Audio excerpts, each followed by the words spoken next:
90% প্রতিবন্ধী হওয়া সত্ত্বেও মাধ্যমিক পরীক্ষায় 70% নম্বর পেয়ে গোটা রাজ্যের নাম উজ্জ্বল করল ত্রিপুরা খোয়াই মহকুমার অনন্যা চক্রবর্তী।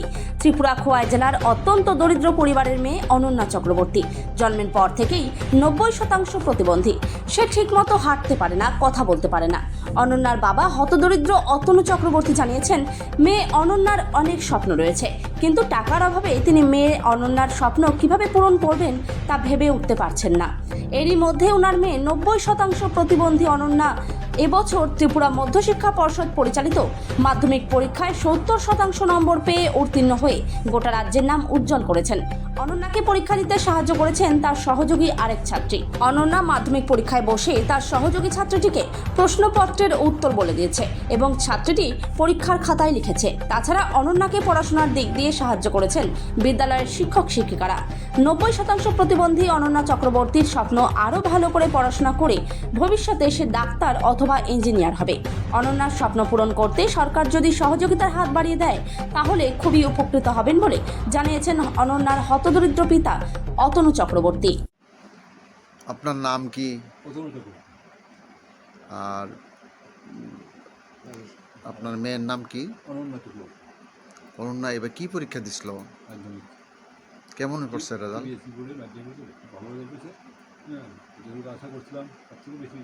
পার্সেন্টেজ কত? আচ্ছা, অনন্যা তো শুনলাম হ্যান্ডিক্যাপ, এর পার্সেন্টেজ কত? হ্যাঁ, 90%। সে কি নিজের পরীক্ষা নিজে দিতে পারছে? তো এই বিষয়ে সে কোন স্কুলের ছাত্রী? আচ্ছা, এই স্কুলের শিক্ষক শিক্ষিকারা তার যে দীর্ঘ পথ পরিক্রমা করে আসে আজকে মাধ্যমিকে 70% নাম্বার পাইল, শিক্ষকদের সম্বন্ধে আপনি কি কইবেন? শিক্ষকদের সম্বন্ধে তো আমি সর্বাগ্রে করি, তাদের অবদান তো মানে খুব ভালো, তাদের অবদান এবং তাদের অনুপ্রেরণাতেই এতটা আগাতে পারছি। বিশেষ করে কোন কোন স্কুলের কোন কোন স্যার বা দিদিমণিরার ভূমিকা ছিল ভালো? প্রথম তো প্রাথমিক উৎসবটা করছি।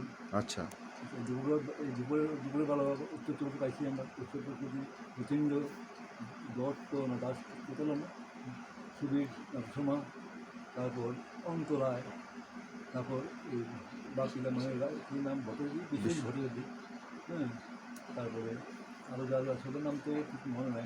এখন যিনি আসলে আগে অনুপমা ভট্টাচার্য, এখনও যিনি যারা আছেন তাদের নাম আমি ঠিক বুঝে উঠতে পারি না। সবার সবার সবার এতে উৎসাহে উদ্দীপনা এবং তাদের যে সহযোগিতা আমরা পাইছি পড়াশোনার ক্ষেত্রে আমরা যথেষ্ট। আচ্ছা, অনন্যার এই সফলতায় আপনি মানে আপনার মনে কী হচ্ছে, এই বিষয়ে আপনি কী বলবেন? ভবিষ্যতে তো আমরা দেখি তার পথটা উজ্জ্বলই, মানে কতটুকু পারো এ তো ঘোষণা করতে না, প্রচেষ্টা করে আমরা করে যাবো। আপনি কি করেন? আমি খোয়াইপুর পরিষদের আউটসোর্সিং সার্ভিস হিসেবে কাজ করি, এখন ভগৎ সিং পার্কে আছি। অনন্যার এই সাফল্যে আপনারা খুশি? খুশি, হ্যাঁ, খুব খুশি, খুবই খুশি। এই জায়গাটার নাম কি? বনকর।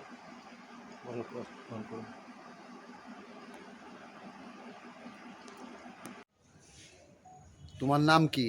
সঙ্গীতা দেব। তুমি কি এই স্কুলে পড়াশোনা করো?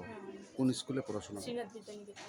আচ্ছা, শুনলাম তোমাদের স্কুলের একজন ছাত্রী অনন্যা চক্রবর্তী, সে 70% নাম্বার পেয়ে এবার মাধ্যমিকে উত্তীর্ণ হয়েছে। তারপর সে একজন প্রতিবন্ধী, হ্যাঁ, 90%। তার পরীক্ষাটা তুমি দিয়েছ, এই বিষয়ে কি বলবে তুমি? আমারও ভালো লাগছে দিদি পরীক্ষা দিয়ে পাস করেছে। আর প্রতিদিনই আমি মানে ট্রেনিংয়ের মতো দিদির বাড়িতে গিয়েছিলাম, গিয়ে প্রতিদিনই দিদির কথা বুঝতে চেষ্টা করেছিলাম। আচ্ছা, স্কুলে আজকে ছাত্রদের সঙ্গে কথা বলে জানলাম যে সময় অনন্যার মাধ্যমিক পরীক্ষা চলছে তখন তোমারও পরীক্ষা ছিল, তো কিভাবে তুমি এটা সবটা মিলিয়ে? মানে যেদিন আমার পরীক্ষা ছিল ওই দিন দিদির পরীক্ষা ছিল না, তো আমার পরীক্ষা দিয়েছি, দিদির পরীক্ষা দিয়েছি, দুদিন মিলিয়ে দিয়েছি। অনন্যা যে এত ভালো রেজাল্ট করছে, তো আমরা সবাই অনন্যার প্রশংসা করতেছি, সঙ্গে তোমারও একটা ভূমিকা ছিল, এই বিষয়ে তুমি কি বলবে? আমার তো বেশি ভূমিকা নেই, কিন্তু দিদির যতটুকু পারেছে সে শিখেছে, তো দিদির জন্য তো না, দিদি তো মুখে বলেছে, হ্যাঁ, আর তুমি তো লিখেছ নাকি? হ্যাঁ। তাহলে তোমারও তো ভূমিকা আছে। না, আমার আছে, ভূমিকা আছে, কিন্তু এতটুকুও না। দিদি যতটুকু পেরেছে ততটুকু বলেছে, আর আমি যতটুকু পেরেছি ততটুকু লিখেছি। তোমার সহযোগিতা নিয়ে অনন্যা যে ভালো রেজাল্ট করেছে, এই এই স্কুল কর্তৃপক্ষ বা যে টিচার আছে তাদের সম্পর্কে কী বলবো? স্কুলের টিচাররা খুব ভালো, মানে সব থেকে ভালো মানে আমাদের সাথে একটু গেছে সবসময়, মানে সবসময় হেল্প করেছে। তো অনন্যা দিদির তো 70% নাম্বার পেয়ে দিয়েছো তুমি, তো তুমি আগামীতে মাধ্যমিক দেবে, এবছরই দেবে নাকি? তোমার শতাংশের হার কীরকম হবে আশা করছো? 80 মতো হতে পারে। ঠিক আছে।